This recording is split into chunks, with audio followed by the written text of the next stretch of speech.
Alléluia. Chers amis et chers téléspectateurs, déjà dans les années 380 avant Jésus-Christ, les environs de ce temps, il y avait un prophète. Il s'appelait Malachi. Un petit prophète, on allait dire, mais qui a eu mission de révéler de très grandes choses. En ces années-là, Malachi était le dernier prophète à qui Dieu a révélé d'annoncer d'abord la venue prochaine de Jésus-Christ. Jésus-Christ devait venir bientôt. Alors que Michée, Zacharie, le grand prophète Ésaïe avait déjà prophétisé sur la venue d'un Messie. Le Messie qui réglerait d'abord le problème des enfants d'Israël. Mais au-delà des enfants d'Israël, c'est-à-dire le Messie qui réglera la question même de l'éternité.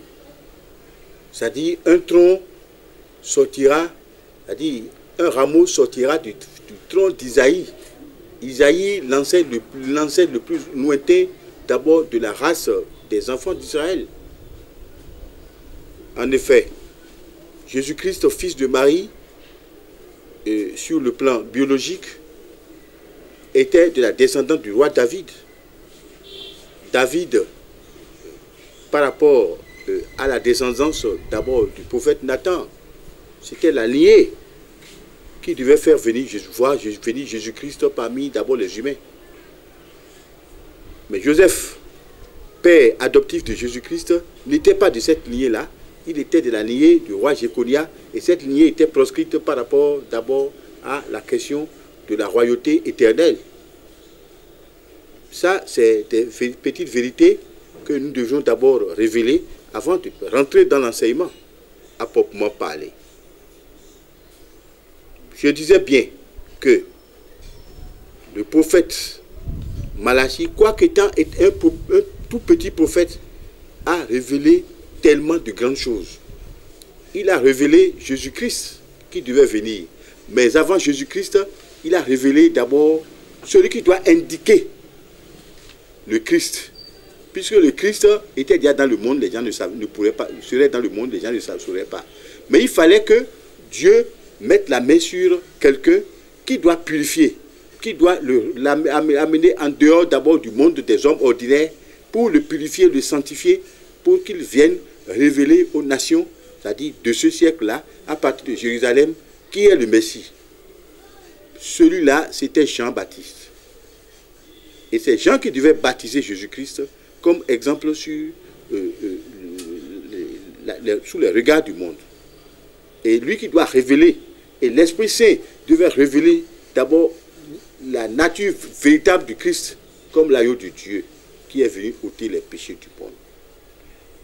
Voilà la réalité du ministère de Malachi. Et là, si nous prenons Malachi chapitre 3, des versets 1 jusqu'à 6, nous sommes suffisamment édifiés. C'est-à-dire, Malachi doit révéler la venue de Jean-Baptiste. Mais Jean-Baptiste qui doit être retiré au désert, qui va porter des peaux d'animaux, qui va manger que des sauteresses, c'est-à-dire qui ne buvra pas d'abord une boisson enivrante, et tout ceci pour être chaste, pour pouvoir annoncer véritablement le roi des temps, Jésus-Christ, le Sauveur, Jésus-Christ le Messie. C'est Jean qui devait l'annoncer. C'est toujours par le canal de la révélation que ceci se passera. Alors là, déjà, le messager, Jean a été ce messager-là, mais il était déjà prévu à partir de la vision révélée à Malachi, que lui, il doit préciser que ce messager viendra, ce messager qui va révéler d'abord loin de Dieu viendra.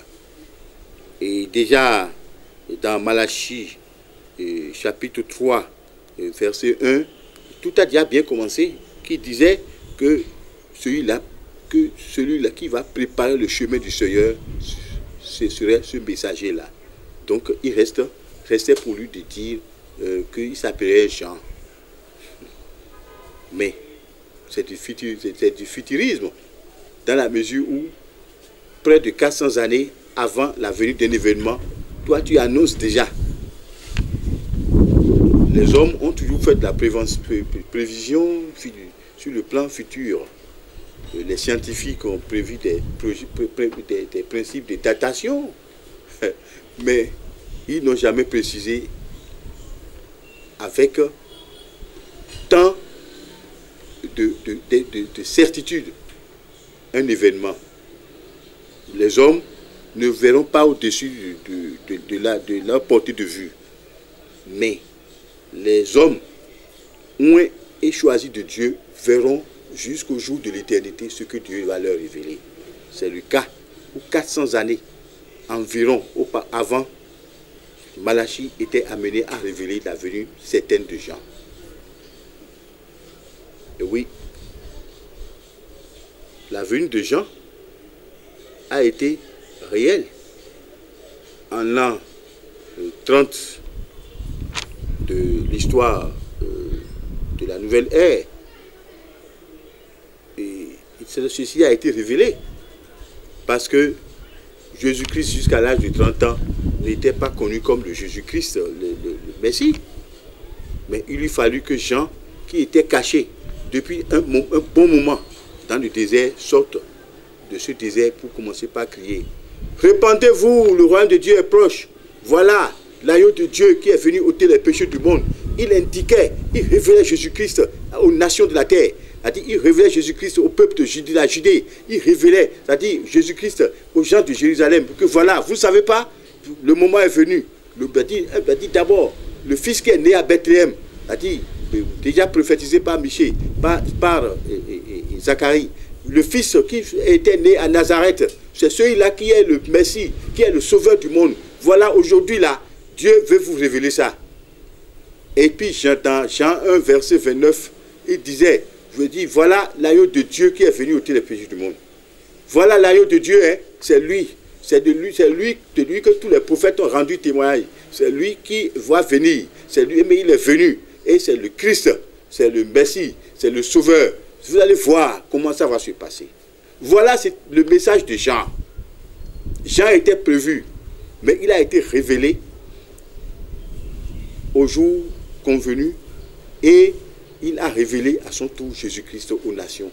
Et c'est à partir de ce temps, c'est-à-dire que la colombe, dès qu'il plongea le Christ dans le Jourdain, l'Esprit de Dieu tomba sur lui pour le révéler définitivement sous forme de colombe.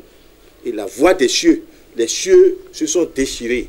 Une voix, c'est-à-dire, c'était mis à dire au prophète, à ce prophète-là, qui est en fait le prophète le plus grand de la terre.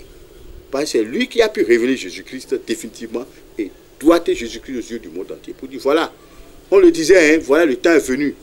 Voilà le Jésus-Christ, l'agneau de Dieu. C'est lui qui doit ôter les péchés du monde. C'est celui-là, c'est l'agneau de Dieu dont il s'agit ça. C'est la question du péché qui sera réglé à partir de lui, à travers sa personne. C'est lui. Moi, ma mission est terminée. Chers amis, chers téléspectateurs, le récit que je viens de vous offrir en entretien cache quelque chose. Ça cache d'abord ce qu'on appelle le mystère de la révélation. Dans la sagesse de Salomon, il était dit, mais quand il n'y a pas de révélation, le peuple est sans frein. Dieu doit révéler. Dieu doit révéler des hommes. Dieu doit révéler des faits. Si les gens ne passent pas par d'abord le mystère, l'exercice du mystère de la révélation, c'est-à-dire ils verront rien ils comprendront rien d'abord du dessein de Dieu. C'est ce que nous allons peut-être vous montrer à travers le présent enseignement. Je disais que Jean a été révélé comme celui qui était prévu à partir de la prophétie de Malachie. Mais écoutez, mais Jean a révélé Jésus-Christ comme le Messie attendu. Je sais que jusque-là, dans les synagogues de quelque part dans le monde, on continue d'espérer le Messie. Mais ce Messie qui était déjà venu depuis 2000 ans, ben, ce Messie-là, les gens continuent de l'espérer sous d'autres cieux. Mais nous autres, dans ce que nous prêchons aujourd'hui, nous sommes convaincus de ce que le Messie est déjà là. Le Messie, le Christ est déjà là, et il a fait ses preuves, il nous a montré, c'est-à-dire le Messie nous a révélé le ciel. Voilà, le mystère de la révélation. Quand le Messie nous a révélé le ciel, il nous a révélé le chemin, il nous a révélé pas la vérité. Il dit lui-même qu'il est la vie, que nul ne vient au Père que par lui. Alors, chers téléspectateurs, mais qu'attendez-vous pour être convaincus à travers la révélation faite sur Jésus-Christ, lui, le mystère de la révélation. C'est cet enseignement qui me plaît de vous dispenser sur ce plateau et à présent. Que Dieu vous bénisse. Alors que dans Jean 1, versets 29 et 30, la révélation de Jésus-Christ a été tout à l'heure expliquée. Mais les profondeurs de cette révélation étaient déjà précisées à partir de plusieurs prophéties. C'est-à-dire que le plus grand prophète, le plus large des prophètes, qui a beaucoup révélé, s'appelait Ésaïe. Mais Ésaïe, déjà, à son chapitre 9, de son texte au verset 1, c'est-à-dire il avait déjà avisé d'abord de la venue du Christ, qui est une révélation, la dernière révélation aux humains. Et il a précisé d'où est-ce qu'il sortira. Il dit, il dit, le peuple qui, dans Ésaïe 9, le peuple qui marchait, c'est-à-dire les peuples qui marchaient dans les ténèbres, sur ces peuples-là viendra la lumière. C'est-à-dire, il verra le monde des cieux. Ces peuples-là verront l'éternité, c'est-à-dire la lumière de Jésus-Christ. Il a prévu ça. Mais Jésus-Christ étant venu, il est venu dire, je suis la lumière du monde. Il n'a pas dit ça dans l'évangile de Jean. Il a dit dans Luc également, il dit, je suis la lumière du monde. Or, le peuple de Zabulon, le peuple de Judée, les peuples de la terre, qui étaient dans l'obscurité totale en ce qui concerne la spiritualité, c'est-à-dire se sont rendus compte que la lumière du monde, c'est à partir de Jésus-Christ. C'est Jésus-Christ qui est venu pour sauver l'humanité.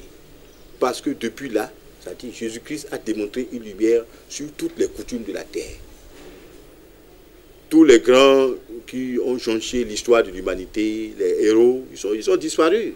Mais le nom de Jésus-Christ est resté d'abord vivant et toujours actuel et se pérennise toujours. Ça ne vous dit rien? Ça, c'est le mystère de la révélation de Dieu lui-même. Chers amis, chers téléspectateurs, toujours est-il dit que par rapport à la révélation, c'est-à-dire annoncée sur la personne future de Jésus-Christ, dans Ésaïe, toujours chapitre 11, verset 1 et suivant, on dit, c'est-à-dire du tronc d'Isaïe, de l'ancien ancêtre du peuple d'Israël, un rejeton sortira. Mais ce rejeton n'est pas différent de notre rejeton que Jésus-Christ. Il portera sur lui la domination. Il portera l'espoir aux nations. Il sera le grand repère de tous les temps. Mais ce n'est pas, Jésus-Christ n'est pas tout ça là. La révélation, c'est-à-dire, n'a pas échoué. La révélation a été précise sur le temps.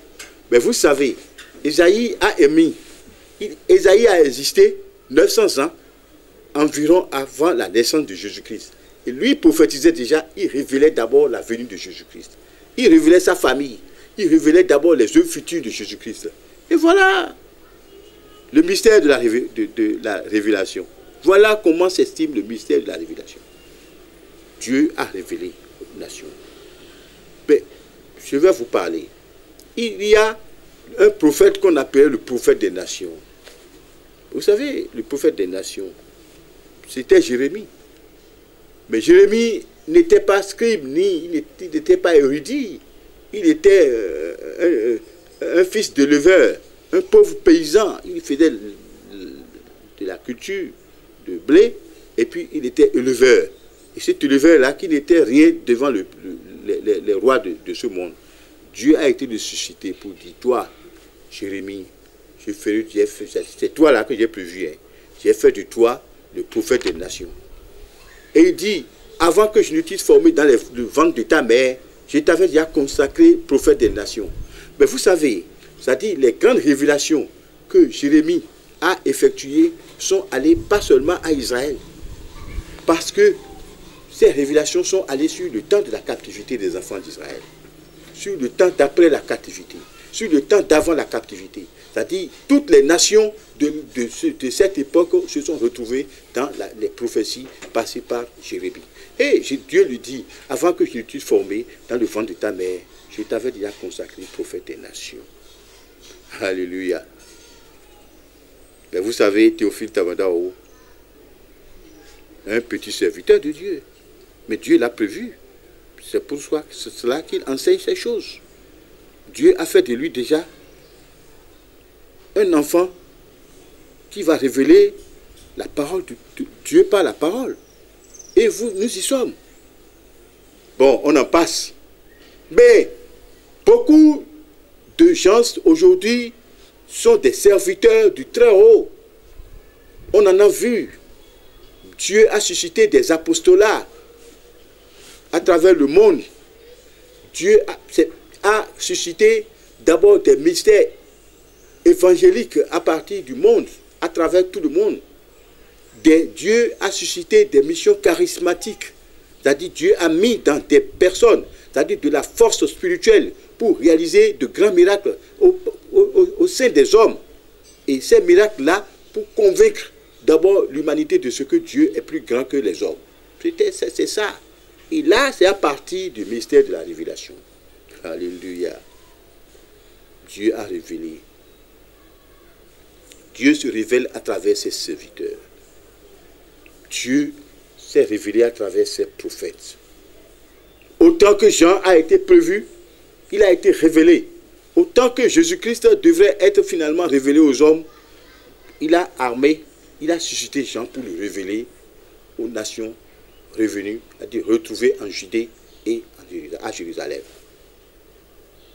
Serviteur de Dieu, prophète, intendant de la parole de Dieu, intendant de la maison de Dieu, je m'en vais vous parler. Vous n'aurez jamais été efficace dans la maison de Dieu sans qu'une révélation vous désigne comme serviteur de Dieu. On ne s'improvise pas serviteur de Dieu. On ne s'improvise pas prophète de Dieu. On ne s'improvise pas docteur dans la maison de Dieu. On est révélé d'abord à partir du Saint-Esprit. C'est le Saint-Esprit qui va vous révéler. Si le Saint-Esprit ne vous révèle pas, vous n'êtes pas un serviteur de Dieu.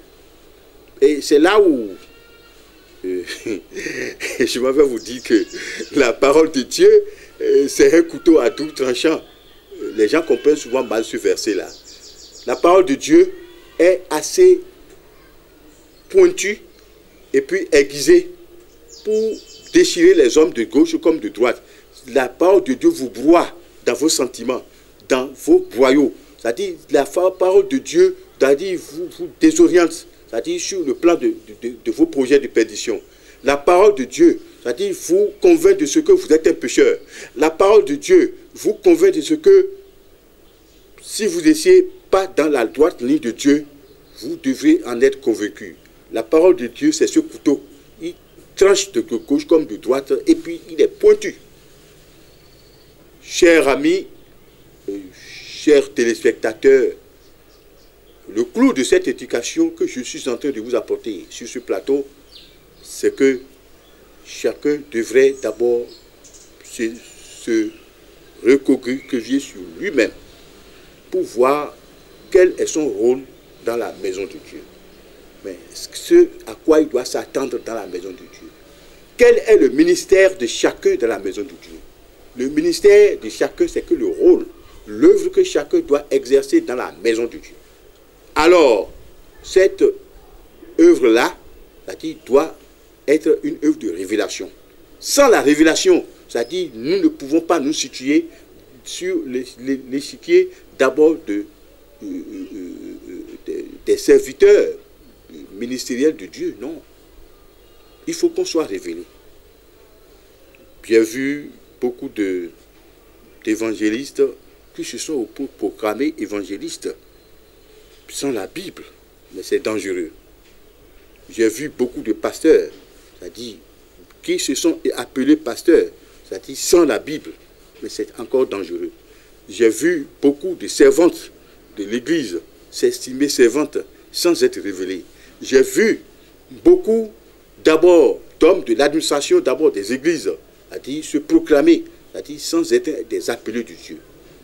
Mais on ne devient pas un appelé de Dieu sans être révélé d'abord aux yeux d'abord des autres. Dieu doit vous révéler. Autant que Jean a été révélé, c'est-à-dire, mais dans quel esprit Dieu a pu révéler Jean?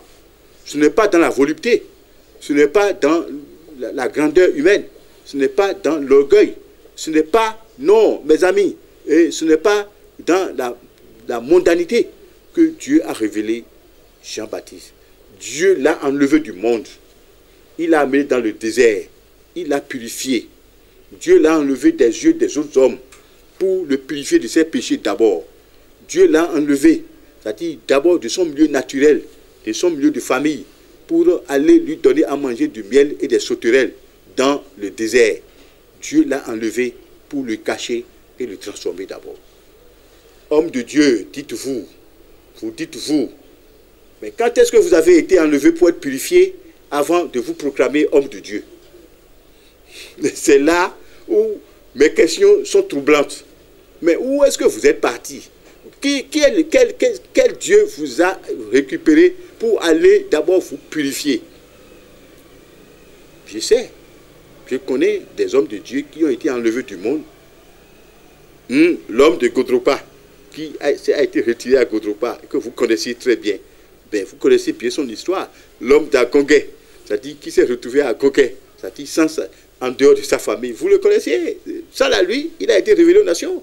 Il a été récupéré pour être purifié, pour être remis aux nations pour une mission éternelle, c'est-à-dire dans le rang des hommes de Dieu. Et vous, là, vous, les chefs des congrégations, des dénominations, mais quand est-ce que vous avez eu des appels? Mais comment vos appels ont été révélés d'abord aux hommes? Écoutez, un apostolat, c'est sur le monde entier et sur tout le temps. Aujourd'hui, je vois des petites églises, des tribus, c'est-à-dire les Adjans ont leurs églises, les Fonds ont leurs églises, les Maris ont leurs églises, parce que le pasteur est Marie, le fondateur est Marie. D'abord, les hommes du Bénin ont leurs églises, parce que le fondateur est béninois. Non, il n'y a pas d'apostolat, c'est-à-dire sur de petits temps ou bien de petits milieux. Un apostolat est mondial. Si vous n'êtes pas capable de gérer des apostolats à portée mondiale, universelle, vous n'êtes pas des apôtres. Vous êtes autoproclamés apôtres de Dieu. Vous n'êtes pas révélés. Le mystère de la révélation est tellement pathétique que nous devons toujours en parler. Ben, on a vu de ces hommes-là qui disent qu'ils sont envoyés de Dieu, alors qu'ils ne sont pas encore convertis.